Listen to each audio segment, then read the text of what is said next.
1000 दफ़ा मूं सम्झाया तोखे इन रियाजी जी औलाद मुंहुं वराए बि न ॾिसिजो। हू त आहिनि ई शैतान, पर तव्हां त सम्झदारी खां कमु वठो।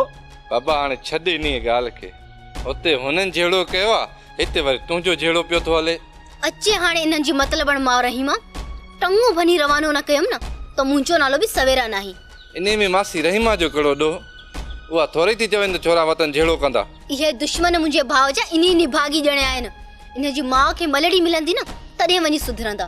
वाह मुंहिंजी मिठड़ी भेण वाह, ग़लती कनि पुट ऐं मार हुनजी माउ खे ॾिजे।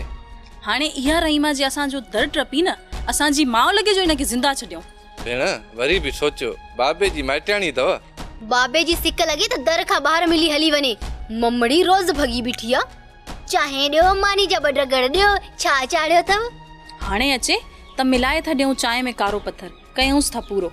ॿार धीअ रहीमा लहे पा बसर जो बि कोन, पर इहो शफ़न वियाजी चवंदो मुंहिंजी लखनि जी कूंज मारे छॾियव। इहा रूंज आ, कूंज नाहे बाबा। उथ बा, हलूं समाज वारनि जे उताक ते, उहे वीचारा इंतज़ारु कंदा हूंदा।